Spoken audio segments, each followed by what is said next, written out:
Hey guys, Scott here, Pine Barren Craftsman. I remember back um, in my resource classes. They were called resource classes back in school, and it was like a class where I guess there was kids with like special needs, special education. Dyslexia was a big one um, that I had. Supposedly, I was tested. My parents had me tested. These tests were annoying and they were long, and I tended to not take tests very seriously. I just didn't see the need and understand how my choices on these tests would affect the outcome of my life, what classes I would be put in, what friends I would have. The school we were, the resource classes were on the other side. So as kids grew up, they moved across the school, and the school was big. It would probably take 5 minutes maybe to walk across the halls. Maybe more than that, 10 minutes, depending on, if there was traffic. But, all this kind of came around with the standardized tests and, being evaluated. For me, I think a lot of it was chalked up to being behind on the developmental stages, whether it was kindergarten, pre-K. I just went into kindergarten. And just being a little bit behind, like a late bloomer. Very late bloomer in some ways, like trying to even move forward in life. It always felt like I was behind a little bit. But this video isn't about the dyslexia or the basic skills or my thoughts about that, which would be a good topic.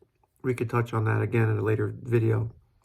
But it's about a book that in one of these classes, there was two teachers.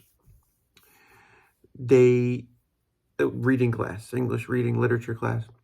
The one teacher really pushed the Hobbit on us before it was, a movie. And that was cool. It was hard to understand the whole Tolkien world with all different names and things. I always got confused with the names and the areas and the places. It was hard to, pronounce them. And, if they gave them like regular names, instead of like Pippin, Frodo. However, other teacher brought out this book, and he was an ex-military guy, and he was a great teacher. He was respectful of us as we were respectful of him. And even though there was kids in the class that were misbehaving, and we tended to treat him differently, I think just like there was a mutual respect there. I don't know, it was a seriousness. Maybe it was a male teacher, and there was a lot of males in the class. I think there was one girl in the class. Like I said, there was kids with basic issues, basic skills, and special needs. And then there was also kids that were in there because they were disruptive.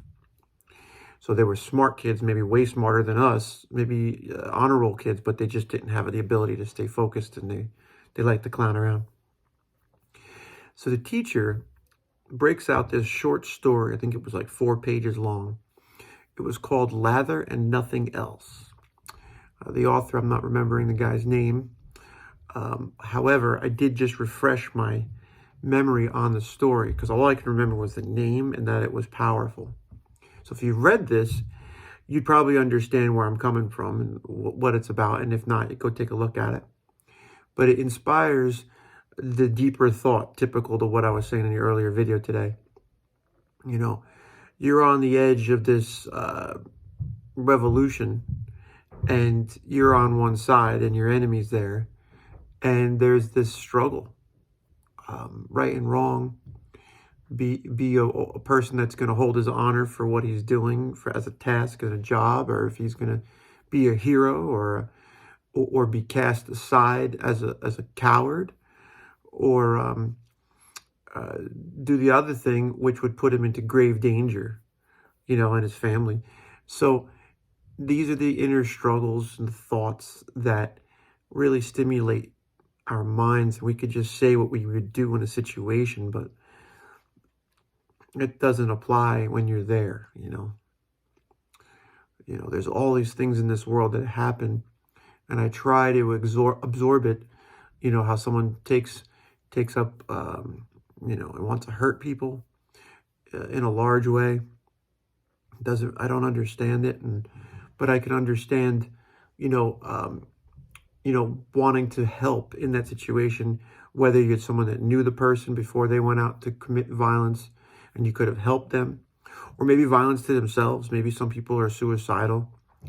And, if you only said the right thing at the right time, you could have been their hero, their personal hero, or some superhero that's going to save a group of people from danger.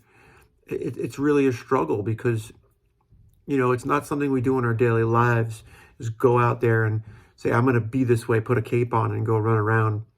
So when it presents itself, it's very quick reaction, and a lot of this deep thinking and this processing also comes from that mentality. Like, what would you do in a situation? Try to get yourself in your mind thinking about if something was going to happen, what steps would you take, whether it be a natural disaster, whether it be some kind of, financial issues, like something with the infrastructure, like what just happened out in Western Pennsylvania and Ohio. I always put myself in those positions. Like, what would I do? And I don't just say it and dismiss it. I ponder it. I feel for the people that are there, and I wonder, how would I have acted in that situation? Would I be mad? Would I just run away? Would I just say, screw it, pack up the house and let's get out of here, and just take it as a complete loss? That's not judgment. It's more thought, and the more you think about this stuff, the better prepared you are when something does happen. Simple stuff like, we were in an economic housing crunch, and what would you do if somebody walked up to your house right now and offered you the price that you would get for your house, and it was 10% or 20% over what you should sell it for? It was even like more. Would you sell your house just because you can make a profit on it right now? Some people would say, wow, you're going to give me that much money to leave my hometown? This is all part of, I guess, analyzing yourself. And this Lather and Nothing Else, a short story, I tell you to watch it. Watch it. I don't know if there's a movie about it. I tell you to read it, take a couple minutes of your time, really experience it. It's pretty well written, and it's intelligent enough for me to share where I can understand it. It's not like over my head.